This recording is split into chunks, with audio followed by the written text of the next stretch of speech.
یہ نیاز، ایصال ثواب، بہت ساری باتیں ہیں۔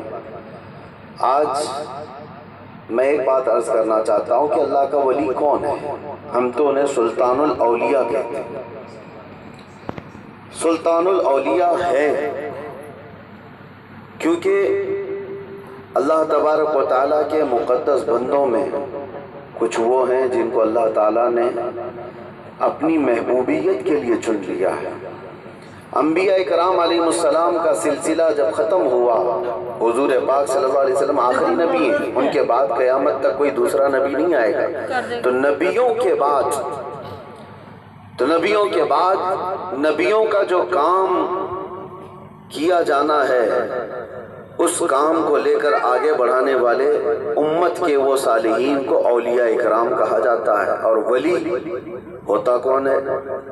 ولی کا کوئی خاص چہرہ، خاص لباس یا کوئی ایسی چیز نہیں بتائی گئی، لیکن قرآن نے کہا ان اولیاءہ الا المتقون، اللہ کے ولی صرف وہ ہوتے ہیں جو متقی ہوتے ہیں۔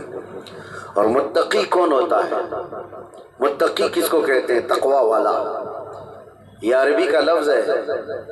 متقی کس کو کہتے ہیں؟ اس کی بہت ساری ڈیفینیشن ہے، ایک چیز میں بتاؤں۔ حضور پاک صلی اللہ علیہ وسلم نے فرمایا کچھ چیزیں حلال ہیں، کچھ چیزیں حرام ہیں۔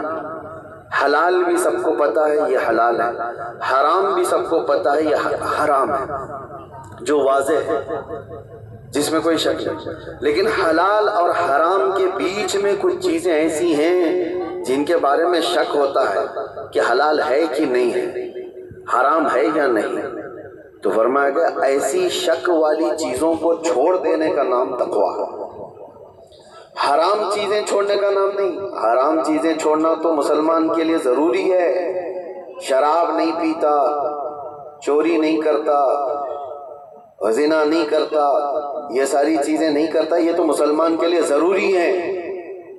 لیکن چند وہ چیزیں ہیں جو حرام اور حلال کے بیچ میں مشکوک ہیں، ان چیزوں کو بھی چھوڑ دینے کا نام تقویٰ ہے۔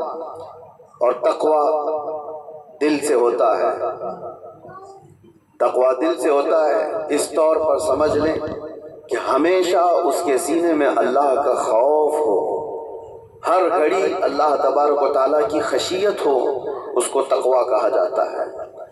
تقویٰ، اور تقوی کے بغیر کوئی ولی نہیں ہوتا۔